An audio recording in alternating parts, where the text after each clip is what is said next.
Nagabenta ki khubor baman kasngi pet but subscribe ya u Anthony. Ipi baro gini gilong ki khubor bam ta kasngi. Dr. Mukul Sangma Menteri Rangba Berim ke Jylla Meghalaya bad unong yelam berangba ke Trai Muluk Congress TMC ulather juri ke Sorkar MDA ha kalai pawiterik unai tung ha ke jingyelang berkilat pathai kubor hasilong. Halor ke jingbamla ke Sorkar bente lakam ye ke jingwan tuit palat ki briu Jylla influx. Hagani ke jingye kren shikinong tho khubor u Dr. Mukul ulakno baka Sorkar bamenta kala pynbeij ba bat pelong ikimat ki bakrau kum ka ILP inner line permit bat ka MRSSE Meghalaya Resident Safety and Security Act. Tangkum kimat jong ka jingye kun san perthai khamdadan ka jing sngokya ka bashisha ban pin urlong ne pin trai kam hong. U Dr. Mukul ulo ongru banadu balawan ke Sorkar MDA kampat don satya ke framework basyai ne kelenti ke babiang bante lakam ya ke influx. Kabalong ke jingma ya ke akor ke buram ke niam ke rukam bat khamtam ya ke hoklong trai jongki pat ba nongshong shnong rit pat ha ke Jylla. Ulapan pauru bah ke por ba udang long menteri rangba ke Sorkar jong ul klasim bun teli ke sinjam ban wanra ka from that locality. So similarly, other localities also have similar structure. So this structure is being administered by the traditional bodies, the traditional institutions, who have been legally empowered by this act. Because was there not a court judgment, questioning the authority and power of the Batman? There was. The question was in the absence of any mandate of law. So we have given this mandate. So don't look at in isolation in respect of only one issue, but look at comprehensively about the overall, applicability of this law in totality, and how each one has that whole power of aggregation of these forces from legal perspective. And the issue of that facilitation center, this becomes a more of a bone of contention. See, how you do things is more important. It is because the government of the day did not know how to implement that. That's why the whole thing went to the court, because they didn't know how to do. And they did not do with the utmost sense of responsibility. They did it half-heartedly for the sake of doing. I'm sorry. They have messed up everything. The court did not say that this provision of the law is illegal or unconstitutional. No. The court only says that in absence of proper guidelines, this cannot be done. Why was the proper guidelines not framed and then somehow the same not submitted before the honorable court? Why the government did not know how to fight back and protect this? It is only because of this, today, this question of whatever, to some extent, now what was the intent? Intent of MRSSA was that, okay, when we were all looking at ILP is up to Government of India to give. Now, I do not represent Government of India.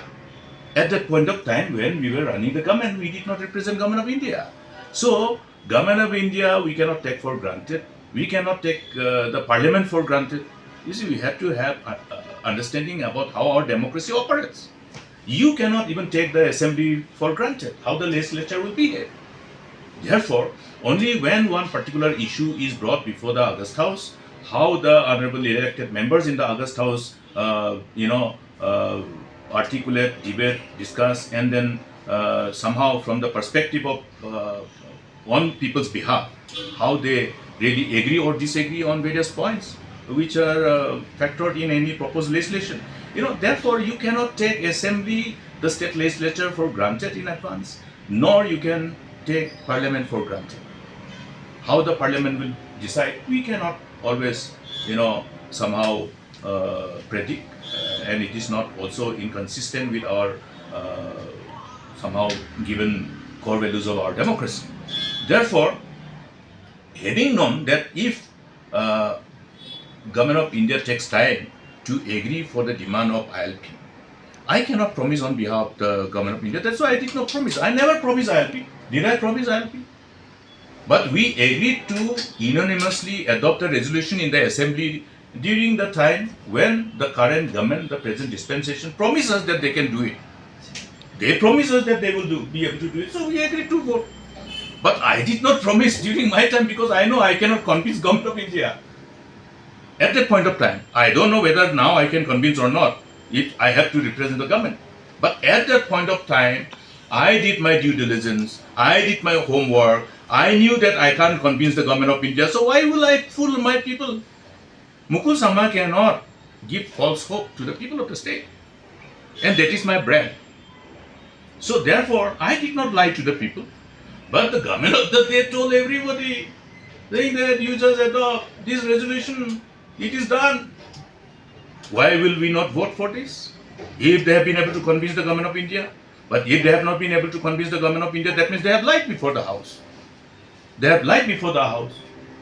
That means this amounts to misleading the House. Yes. We presumed and assumed that maybe, okay, they must have really discussed, taken the union government on board.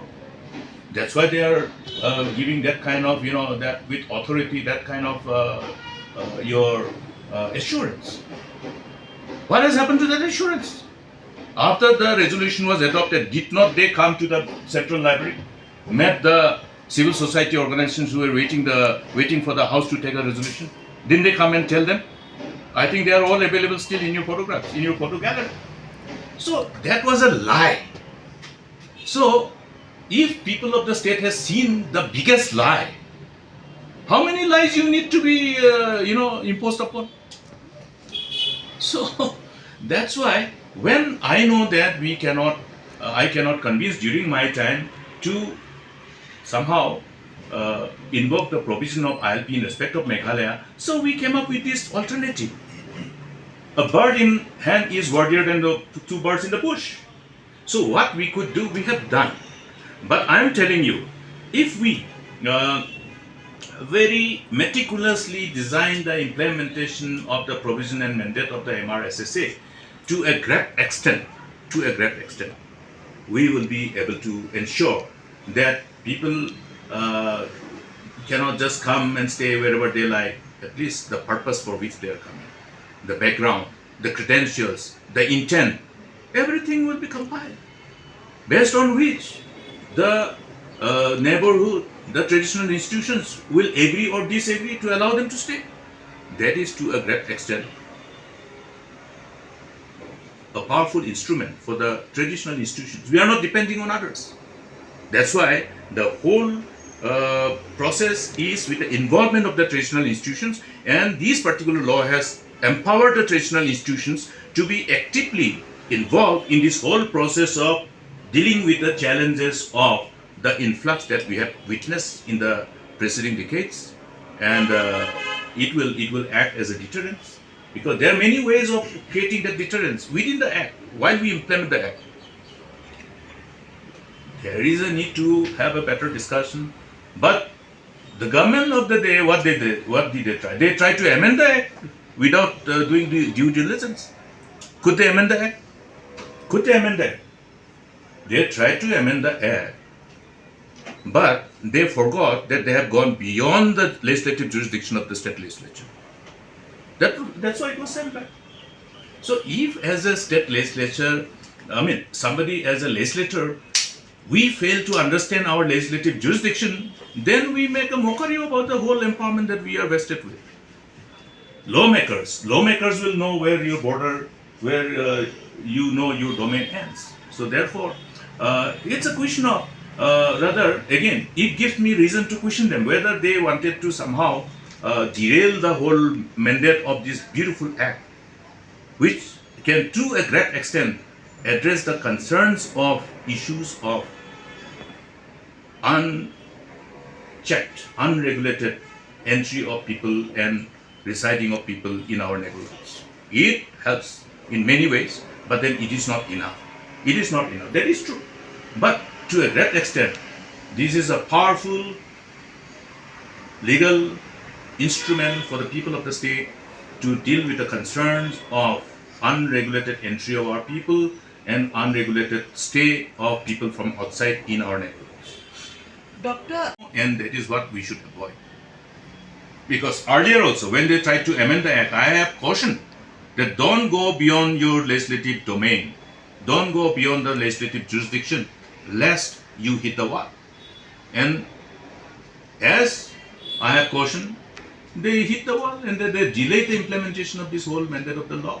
And now you see that facilitation center not functional anymore. You have all the entry exit points identified.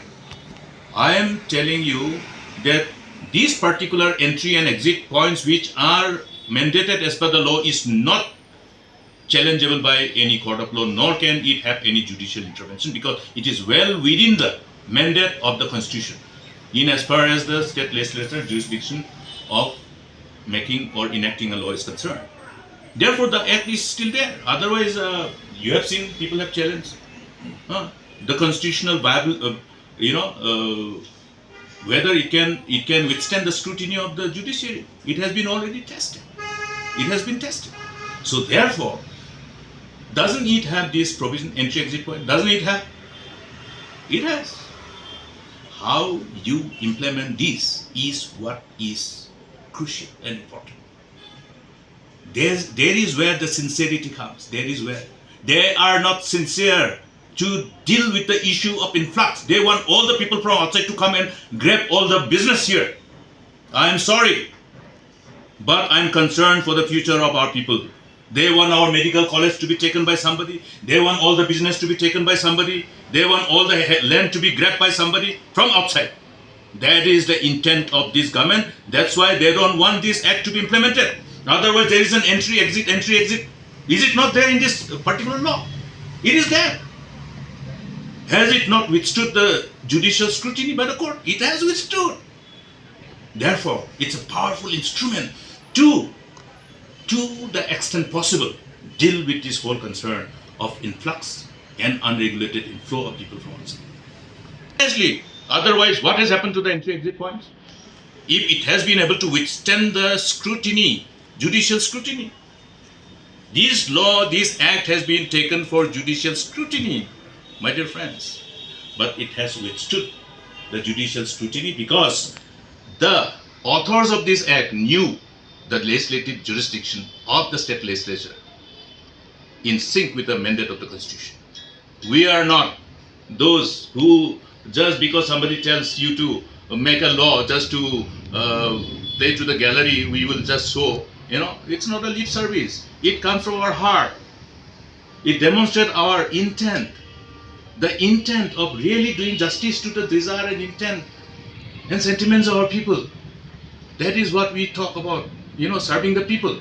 When you serve the people, it must come from your heart, not from your lips.